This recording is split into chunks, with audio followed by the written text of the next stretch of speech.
What up, YouTube? So today is going to be part 7 of the k20z1 barred hatch, and today we're actually going to be installing AC.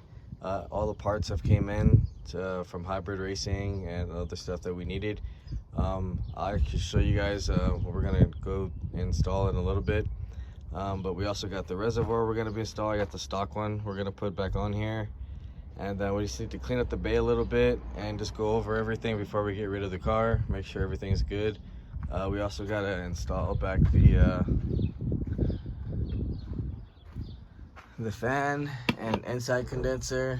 That way we can get all that situated right there, and then we can put the glove box back on here. After that, we'll pretty much be ready to get this thing done and get rid of all the stuff we're not going to be using, like all the extra parts and stuff in here, just to clean it up. Other than that though, let me show you guys what we're going to be using. So some of the stock lines you are going to be using from the actual chassis. So if you're using 92 through 93, those are the R12 systems. Make sure, because hybrid does make 2 different systems for EG. So this is the line, most likely that's going to be connecting to this over here and coming over.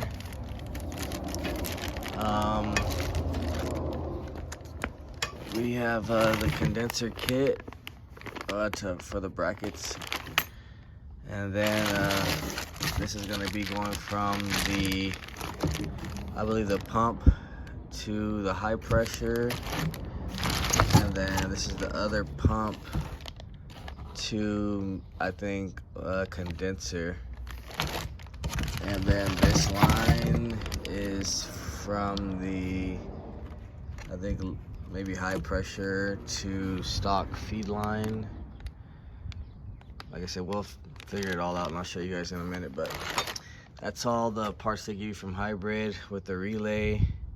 And then I got the slim fan, and then you have to use the 96 to 2000 civic AC condenser. So that's what we're using here. Right now I'm gonna go ahead and start taking this bumper apart, and then we gotta disconnect the battery and everything, and then we'll start running the inside condenser and fan and get that all mounted up, and then we'll come back, have the 2 main lines running, and then we'll start running the evaps, mount the condenser in here. Hopefully it mounts in here. With the motor tilted, it doesn't give us that much more space, so we'll see what happens after that. So we're gonna go ahead and do the inside, and then we'll come back with the bumper off, and I'll start explaining exactly where the lines go. All right, so we're back now, and we got our hybrid racing high pressure line, and then our stock low pressure. So our low pressure is just going to go continue back to the stock evap, which is going to be this line right here. So we're going to take this line and just reconnect it back stock, and then this is when it's going to be extended from right here with the hybrid racing line. And so we'll take this, bring it over there, and that's going to connect to the condenser, just like this one connected directly to the condenser over here factory. So it's basically just an extension line. So we're gonna take the bumper off. So we're gonna get this bumper off real quick, connect that, get rid of this reservoir, and then reconnect the evap to the stock line, and then we'll come back and get to the condenser and connect the condenser to the high pressure, I believe, to the AC pump, I believe. So let's get the evap going, and then we'll come back and then we'll knock out this other line. All right, so we're back. We got the bumper taken off, and we got our evap set up over here, and our line, stock line, basically ran back factory. So that's all I pretty much did so far, and I connected the upper hybrid racing line. It does require for you to bend it. It does take a couple times. It doesn't just go on here factory, so be prepared for a little time on that. It does take a good like 20 to 30 minutes depending, especially with this swap, since this is a bar swap, so the motor's tilted back, so a little bit more difficult, but we got it in there. Next I'm going to be connecting is well, we got the line that's going to go from the evap to the condenser, just kind of in the way, so we can get to the condenser right now. So we're going to get the condenser, the mounts on the condenser, and get ready to mount this up. So that part is going to go to right here, from the evap canister to the bottom of this, and then the top part is going to go to the AC, which is going to be the other two lines. But right now we're going to get to these brackets installed in the condenser. We'll install the lower line, and then we'll come back and see what we got to do after that. All right, so we're back now, and we got the condenser and line all connected with the evap. But we came into an issue. Since this car is tilted back, this line isn't gonna actually fit in there, and it's tilted, it's all binded up because it needs space, because the motor actually supposed to be tilted backwards, and that would give it the space for factory. So I think we're just going to start doing the wiring and maybe put the fan on and just have it pretty much ready for when they go back to the factory and put the motor untilted, then they can run the AC. But as far as that, that's pretty much all we can do. So everything is ran. The last two lines was pretty much just from the condenser to the pump, and the pump to the new line that Hybrid Racing provided.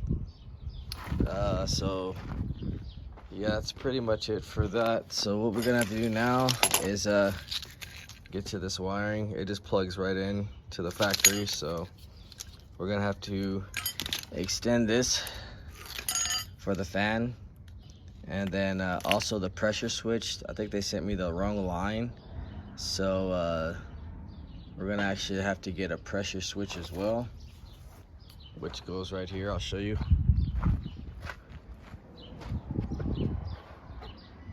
So the one that we have, I thought was R12. Well, I guess this is R134. Either or, it's the opposite sensor, so that will have to get swapped out as well.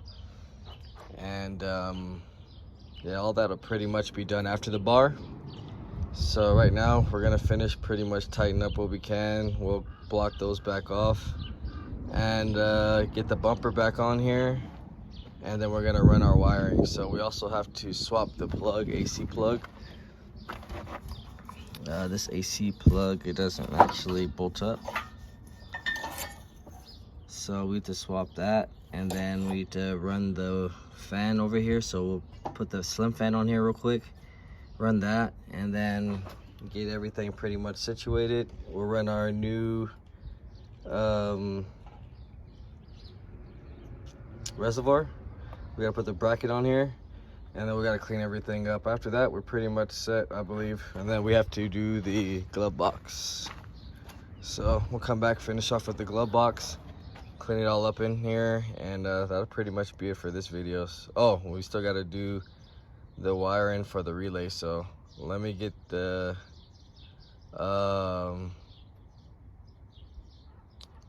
wiring harness pretty much all connected, then we'll come back and finish up with the wiring of the relay.